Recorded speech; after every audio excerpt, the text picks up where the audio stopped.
Place maintenant à la chronique culture de 64 minutes. Estelle Martin s'apprête à nous rejoindre. On commence avec les Liminianas, les yéyés de Perpignan dans le sud de la France. Ils étaient à l'affiche de We Love Green à Paris.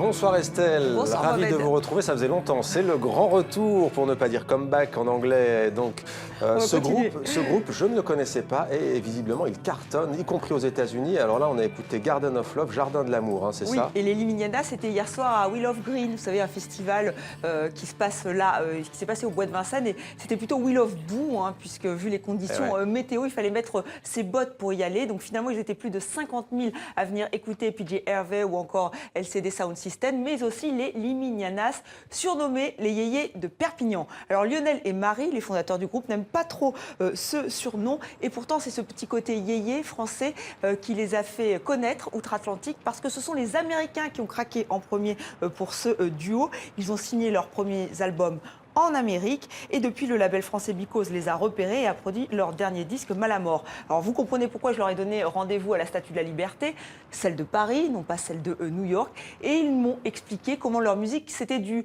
fait main, vraiment artisanal. Ils défendent cette vision de la musique. Écoutez-les. Je t'ai croisé chez Présunique, parmi les tomates atomiques. T'étais sapé genre l'as de pique. Travailler avec des labels américains, moi depuis que je suis môme, c'était vraiment un vieux rêve. J'ai toujours été fan de labels comme Crypt ou Estros, qui sont des labels de garage mythiques.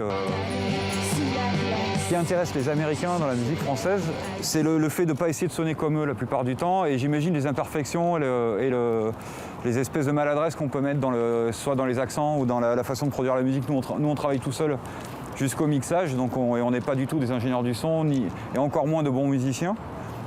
Mais par contre, on se permet d'utiliser tous les instruments qu'on peut trouver, donc des instruments marocains, grecs, des vieilles pédales. Et j'imagine que tout ça participe du son, et c'est ce qui les a séduits a priori.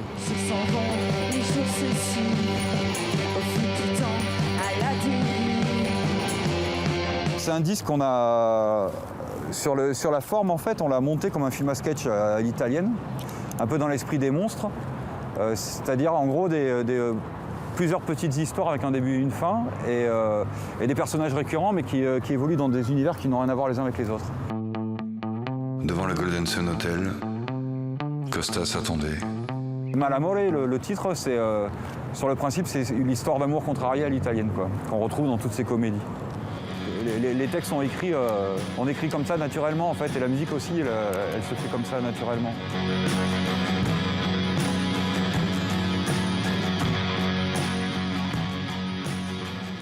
Excellent Estelle, Oui, ils sont très sympathiques. Très sympathique. De la musique d'ailleurs, encore et toujours en français, l'Opéra de Lausanne nous propose une nouvelle version de Faust. La célèbre légende de Faust, vous savez, cet homme qui a vendu son âme au diable. Alors un mythe qui a inspiré beaucoup d'artistes, dont le compositeur français Charles Gounod. Un opéra en français, donc, et un parti pris très moderne. La mise en scène tourne, si j'ose dire, autour d'un cercle gigantesque. Et parmi les grands airs de cet opéra, il y a l'air de Marguerite, l'air des bijoux, vous le connaissez. Enfin, si vous aimez Tintin, vous savez, c'est l'air qu'entonne à tout bout de champ la Castafiore. Donc voilà, c'est dans cet opéra. Pour le reste, il faut l'avouer, ce n'est pas l'opéra préféré de tous les amateurs d'art lyrique. Il est difficile à chanter, comme nous le rappelle Éric Vigier, le directeur de l'Opéra de Lausanne.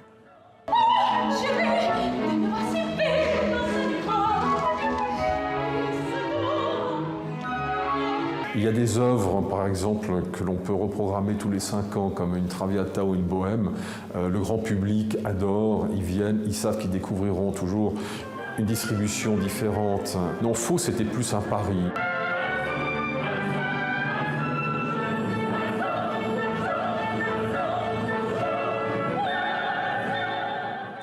Et un pari réussi, Faust à l'Opéra de Lausanne, c'est jusqu'au 12 juin. Allez-y si vous passez par la Suisse.